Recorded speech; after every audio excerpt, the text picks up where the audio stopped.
ఈ ప్రభుత్వం super 6 super hit అంటుంది. సో దాని మీద మీ అభిప్రాయం ఏంటి? ఏంటండి సూపర్ 6 సూపర్ హిట్ అని ప్రభుత్వం చెప్తుంది. అవును, హిట్టే కదా, అన్ని చెప్పినన్ని చేశారు కదా. సో గత ప్రభుత్వం కానీ డబల్ సంక్షేమం ఇచ్చామని ముఖ్యమంత్రి గారు చెప్తున్నారు. గత ప్రభుత్వం కంటే ఎక్కువ ఇచ్చామని చెప్తున్నారు పథకాలు కానీ ఏదైనా కానీ.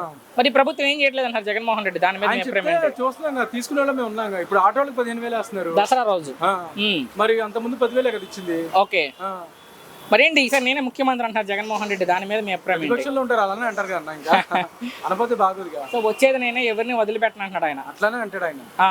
ఆయనకైతే మేము ఏమన్నా ఓటు మీ ఇష్టం వచ్చిన వాళ్ళకి వేసుకుని ఓటు అడగట్లా చెప్తున్నా. సో జగన్ మరలా ముఖ్యమంత్రి అవకాశం టఫ్, నాకైతే తెలిసేది టఫ్ అని. ఎందుకన్నా అయినప్పుడు మాకు వ్యాపారాలు సరిగ్గా లేవు. ఓకే, సో జగన్ అయితే మాకు ఇప్పుడైతే బాగుంది, మాకైతే బిజినెస్ అన్ని బాగున్నాయి. పవన్ కళ్యాణ్ మీద మీ అభిప్రాయం ఏంటి? పవన్ కళ్యాణ్ ఇంకా పవన్ కళ్యాణ్. ఓకే, మొత్తంగా ఈ ప్రభుత్వం మీద మీ అభిప్రాయం ఏంటన్నా? వెళ్ళండి గుడ్ అన్న. ఫైనల్ గా ఒక్క మాటలో ముఖ్యమంత్రి గారి గురించి ఏం చెప్తారు? చంద్రబాబు గారి గురించి. ఆయనే ఉండాలన్న, నెక్స్ట్ కూడా ఆయనే రావాలి. జగన్మోహన్ రెడ్డి అసెంబ్లీకి రాకపోవడం గురించి మీ అభిప్రాయం ఏంటి? ఆయన అంటే అంత ముందు ఇబ్బందులు పెట్టారు కదా వచ్చిన వాళ్ళకి, వాళ్ళ పాలన ఉన్నప్పుడు ఇబ్బంది పెట్టారు కదా. వీళ్ళు ఏమైనా పెడతారేమో అని చెప్పి రావట్లేదు అనుకుంటున్నాను. అంటే ప్రభుత్వం అయితే రమ్మని చెప్తుంది, చర్చిద్దాం రమ్మనే చెప్పుద్ది, ఆయనకు ఉండాలిగా. అంటే మీరు ఎలా చూస్తున్నారు జగన్ అసెంబ్లీకి రాకపోవడాన్ని? రావాలి కదన్న, మరి ఎమ్మెల్యే కదా. అవును, ఎమ్మెల్యే అంటే ప్రతిపక్ష హోదా లేకపోయినా రావాలి కదా. సో ప్రతిపక్ష హోదా ఇస్తేనే వస్తా అంటున్నాడు ఆయన. ఎలా ఇస్తారన్న? 10% ఉండాలి కదా. అవును, సో ప్రభుత్వం నుంచి అయితే అదే చెప్తున్నారు, కానీ ఇస్తేనే వస్తానని ఆయన చెప్తున్నారు. ఆయనకి వచ్చే ఉద్దేశం లేదు కూడా అలా చెప్తున్నారు. అంటే ప్రజలు ఇవ్వలేదు, 18 సీట్లు రావాలా, 11 వచ్చినాయి. అంటే వెళ్ళి చర్చించాల్సిన అవసరం ఉందంటారా లేదనుకుంటున్నారా అసెంబ్లీలో? మరి ఎందుకు రావట్లేదని మీ అభిప్రాయంలో? ఆయనకి భయం అన్న, అంత ముందు వచ్చి వీళ్ళని హెరాస్ చేశారు కదా.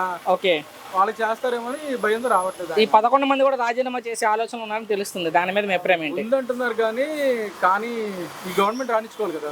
ఒకవేళ 11 మంది రాజీనామా చేస్తే జగన్తో కలిపి కదా మళ్ళీ వెళ్ళి ఉప ఎన్నికలకు వెళ్తారు రాజీనామా చేసి, స్పీకర్ ఆమోదిస్తే. గెలవరన్నా జగన్మోహన్ రెడ్డి కూడా. ఆయన గెలుస్తాడు, ఇంకా మిగతా 10 మంది కష్టం. ఆయన అసలు రాకపోవడం మైనస్. ఎందుకంటే ఆయనకి 11 సీట్లు కూడా రాలేదు. మళ్ళా రేపు నెక్స్ట్ ఇయర్ వస్తే నరుకుతా చేస్తానంటాడు. వచ్చే కదా నరికేది, కాకపోతే ఏం నరుకుతాడు? ఓకే, జనంలో సపోర్ట్ అయ్యి ఇంకా ఇన్ని రకాల కుంభకోణాలు జరుగుతున్నాయి వాళ్ళ ప్రభుత్వంలోనేగా. ఓకే, మరి ఎన్ని అడుగుతారని చెప్పి రావట్లేదని ప్రభుత్వం చెప్తుంది. అవును, ప్రభుత్వం చెప్పేది ఏంటి, వాళ్ళు అందరూ సరెండర్ అయిపోయారుగా. అవును, తప్పు చేయబట్టే కదా. అంటే అసలు జగన్ అసెంబ్లీకి రాకపోవడాన్ని మీరు ఎలా చూస్తారు సార్? అసెంబ్లీ రాకపోవడానికి ముఖం చల్లట్లా తెలిసి ఎందుకు రాడు? అంటే ప్రతిపక్ష నేతగా ఇస్తేనే హోదా వస్తా అని చెప్తున్నారు జగన్మోహన్ రెడ్డి. ఎలా ఇస్తారు? రీజన్ ఉండాలిగా. అది కాదండి, దాంట్లో ఓ రీజన్ ఉండాలిగా. ప్రతిపక్షానికి రావాలంటే ఓ రీజన్ ఉండాలి, ప్రజలు ఇవ్వాలి. ప్రజలు నీకు ఇవ్వలేదు కదా. మరి కానీ ఈసారి ఖచ్చితంగా మీరు ముందు చెప్పినట్టు వచ్చేది మేమే, రప్ప నరుకుతామంటున్నారు జగన్ అభిమానులు. ఆయన వచ్చా కదా చేసి. అంటే జగన్ వచ్చే అవకాశం లేదంట. ఎందుకు సార్? ఎందుకు? పర్సంటేజ్ ఏదండి, ఎట్లాగ వస్తాడు? జగన్ కూడా ఖచ్చితంగా నేనే వస్తానని చెప్తున్నారు, ఏ ప్రెస్ మీట్ పెట్టినా. అవునండి, ఓడిపోయాడు అదే చెప్తాడు. ఓకే, నిన్న మొన్న చూస్తే మనం ఈ 11 మంది కూడా రాజీనామా చేసే ఒక ఆలోచనలో ఉన్నట్టు తెలుస్తుంది. ముగ్గురు ఎమ్మెల్సీ, వాళ్ళ ఎమ్మెల్సీలే సార్. ఎమ్మెల్యే గురించి మనం మాట్లాడుకుంటే ఎలా ఉంటుందో చెప్పలేము. ఈ 11 మంది కూడా రాజీనామా చేసి ఎన్నికలు వెళ్దామని ఆలోచనలో ఉన్నారంట. ఒకవేళ వెళ్ళేది వాళ్ళకే పొక్క. ఈ 11 మంది మళ్ళీ మైనస్ వాళ్ళకి. ఈ 11 మంది రాదు, 5 వస్తారు, 4 వస్తారు. ఆయన మాకు ఇన్సూరెన్స్ పెట్టాడు. మా తమ్ముడు చచ్చిపోతే 5 లక్షలు వచ్చినాయి. అది గత ప్రభుత్వంలో రాకముందే మాకు ఎల్ఐసి పాలసీ అని ఒకటి పెట్టాడు, సంవత్సరానికి 500. అర్థమైందా? అలాంటి పాలసీలు పెట్టాలి కానీ ఎందుకండి ఈ ఆటో వాళ్ళు 15,000 ఇవన్నీ ఎందుకండి? అర్థమైందా? బస్ ఫ్రీ పెట్టారు, ఆటో వాళ్ళు పనిపిస్తే రోడ్డుకి వచ్చి 15,000 సరిపోతాయా? అంటే గత ప్రభుత్వం 10,000 ఇచ్చింది కూడా ఇప్పుడు 15 ఇస్తారు. అది అసలు డబ్బులు అలవాటు చేసింది జగన్ గారు. అవునవును, లేకపోతే అసలు అమ్మఒడి ఉండేది కాదు, ఏం ఉండేది కాదు. అవునా కదా? అవునవును, పథకాలు అలవాటు చేసింది ఆయన. అందుకని గతగా ప్రభుత్వం కూడా ఇలాగ అలవాట్లు చేసి జనాల్ని సావగొట్టేస్తుంది. ఇప్పుడు ఆటో వాళ్ళ పరిస్థితి రోడ్డు మీదకి వచ్చేసింది. ఏంటి పవన్ కళ్యాణ్ ఫోటో పెట్టుకుని మరి వెళ్తున్నారు? అంత ఇష్టం పవన్ కళ్యాణ్ అంటే? ఎందుకు అంత ఇష్టం? వాడి సినిమా కాంచి కూడా ఫస్ట్ నుంచి కూడా జనాలు డబ్బులు పంచి పెడుతూనే ఉన్నారు. కౌలు రైతులకి ఇచ్చాడు 1,00,000 రూపాయలు. అధికారం లేనప్పుడు సొంత డబ్బులే ఖర్చు పెట్టుకున్నాడు. అవును, గత ప్రభుత్వంలో ఏ నాయకులు కూడా ఇవ్వలేదు.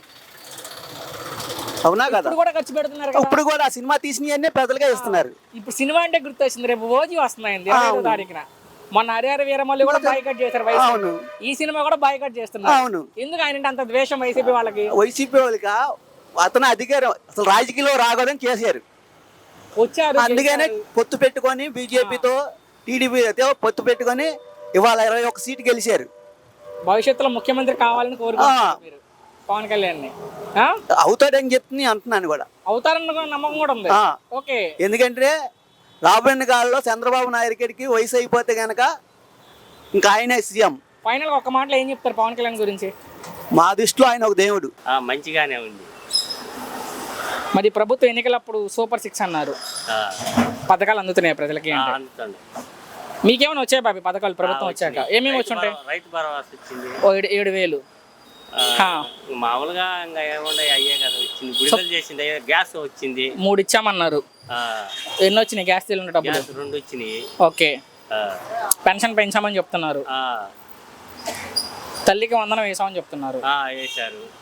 ఇటీవల ఆడవాళ్ళకి ఉచితంగా బస్సు పెట్టారు, నెల పూర్తయింది. దాని మీద అసలు మీ అభిప్రాయం ఉచిత బస్సు మీద? మంచిది, అది లేడీస్ కి మంచి ఉపయోగపడుతుంది. లాంగ్ జర్నీ వాళ్ళు కూడా 3 సీట్లు ఉన్నాయి కదా, శుభ్రంగా వెళ్ళిపోతాం. సో మరి పథకాలన్నీ అందుతున్నాయి ప్రజలకి అంటే? అందుతుంది. మరేంటి ప్రభుత్వం ఏం చేయట్లేదు, ప్రజలను పూర్తిగా గాలికి వదిలేసింది అంటున్నారు వైసీపీ వాళ్ళు, దాని మీద మీ అభిప్రాయం ఏంటి? వైసీపీ వాళ్ళు ప్రతిపక్ష వాళ్ళు కదా, ఏదైనా మాట్లాడతారు. సో వాళ్ళు చేస్తున్న ఆరోపణలు ఎంతవరకు వాస్తవం ఉంది అంటే? అంటే వాళ్ళు ప్రతిపక్షం ఉంది కాబట్టి వాదిస్తూనే ఉంటుంది సహజం. అంటే ఈ ప్రభుత్వం పూర్తిగా విఫలం అయిపోయింది, రైతులకు యూరియా కూడా అందించలేని పరిస్థితుల్లో ఉందని చెప్తున్నారు, ఎంతవరకు నిజం అది? వదులుతుంది, వర్షాలు పడ్డాయి, బాగానే ఉన్నాయి. మరి ఈసారి నేనే ముఖ్యమంత్రి అంటున్నాడు జగన్మోహన్ రెడ్డి, దాని గురించి ఏం చెప్తారు బాబాయ్? లేదు, పథకాలు బాగా ఇస్తుండే కదా చంద్రబాబు నాయుడు. ఓకే. మంచిగానే ఈతడ కూడా తెలుగుదేశం ప్రభుత్వం. సో జగన్ మరలా ముఖ్యమంత్రి అయ్యే అవకాశం ఉందా? లేదు లేదు, వెంటనే చెప్పారు, ఎందుకు బాబాయ్? లేదు, ఆయన కొన్ని అవకతవకలు చేసినాడు, దానివల్ల రాదు. ఓకే. చివరిగా పవన్ కళ్యాణ్ మీద మీ అభిప్రాయం ఏంటి? పవన్ కళ్యాణ్ కూడా మంచిదే. సో డిప్యూటీ సీఎంగా ఉన్నారు ఆయన, ఎలా ఉంది పనితీరు అంటే? మొత్తంగా ఈ ప్రభుత్వం మీద మీ అభిప్రాయం ఏంటి బాబాయ్? బాగా మంచిగా. ఫైనల్ గా ముఖ్యమంత్రి గురించి ఏం చెప్తారు, చంద్రబాబు గారి గురించి? మంచి పథకాలు ఇస్తుండే, బాగా ప్రభుత్వం నడిపిస్తుంది. మీ ప్రభుత్వం మీద మీ అభిప్రాయం ఏంటి? చాలా బాగుంది. అంత బాగా ఏం నచ్చింది సార్ ఈ గవర్నమెంట్ లో మీకు? అన్ని అమలు అవుతున్నాయి. సో ప్రభుత్వం అయితే అన్ని అమలు అవుతున్నాయని చెప్తుంది, సో మీరు కూడా అలాగే చెప్తున్నారు. అయితే లోకడ ప్రభుత్వంలో 20 ఏళ్ళు వెనక్కి వెళ్ళిపోయాం. ఓకే. ఇప్పుడు ఏమైనా తెస్తే ఇప్పుడు ఈ స్టేట్ డెవలప్మెంట్ అయ్యే వరకు మా తరం చూడలేము. ఆ 25 ఏళ్ల పరిపాలన అలా సాగింది. ఉంటారులే సార్, 34 ఏళ్ళు ఉంటారు, ఆ మాటలు ఎందుకు కానీ. సో ఈ ప్రభుత్వం ప్రజలకు మంచి జరుగుతుందా? జరుగుతుందండి. కూటమి ప్రభుత్వం వచ్చాక అన్నా క్యాంటీన్ ఏంటి, పిల్లల బస్సులు కానీ. సో 3 గ్యాస్ సిలిండర్లు ఇచ్చామని చెప్తున్నారు, ప్రభుత్వం బాగానే ఉంది. తల్లికి వందనం వేసామని చెప్తున్నారు. అవన్నీ ఆడవాళ్ళ పథకాలు, మగవాళ్ళకి ఇంట్లో వాళ్ళకే కదా. అంటే ఈ ప్రభుత్వం ఏం చేయట్లేదు అంటారు కొంతమంది, దాని మీద మీ అభిప్రాయం ఏంటి? అభిప్రాయం అంటే ఒకళ్ళకి ఒకళ్ళు ఇష్టం. ఇప్పుడు మా తరానికి ఈ ప్రభుత్వం చేస్తుంది, పవన్ కళ్యాణ్ చేస్తున్నాడు, చంద్రబాబు చేస్తున్నాడు అని మేము చెప్పగలం. ఓకే. మరి ఏంటి ప్రభుత్వం పూర్తిగా ఫెయిల్ అయింది, ఈసారి నేనే ముఖ్యమంత్రి అంటున్నాడు జగన్మోహన్ రెడ్డి. ఒక నిమిషం అన్న చెప్పండి సార్ మీరు. అది జనాల అభిప్రాయం బట్టి ఉంటుందండి. అంటే మీరేమనుకుంటున్నారు? నేను మటుకు రాదే అనుకుంటున్నాను. జగన్ మరలా ఎందుకు గెలవరు అనుకుంటున్నారు మీ అభిప్రాయంలో? అది చేసినవన్నీ తప్పు. ఓకే. ఇప్పుడు అన్నా క్యాంటీన్ ఉంది, అదే ఆయన పేరు తీసేసి రాజశేఖర్ రెడ్డి అన్నా క్యాంటీన్ పెట్టినా పోయి ఎంతమంది పేదలు బతుకుతున్నారు అన్నా క్యాంటీన్. ఓకే. సో జగన్ అయితే గెలిచే అవకాశం లేదు అనుకుంటున్నాం. సో పవన్ కళ్యాణ్ మీద మీ అభిప్రాయం ఏంటి సార్? 100% డిప్యూటీ సీఎంగా ఉన్నారు, ఎలా ఉంది పనితీరు పవన్ కళ్యాణ్ది? ఉన్నాడు కదండి. ఓకే. అంటే ఈయన వరకు చూసుకుంటే ఈయన పనితీరు ఎలా ఉంది అని? బాగానే ఉంది అనుకుంటున్నాను. సో మొత్తంగా ఈ ప్రభుత్వం మీద మీ అభిప్రాయం ఏంటి సార్, కూటమి ప్రభుత్వం మీద? ఈ ప్రభుత్వం మీద మా అభిప్రాయం చాలా బాగుంది.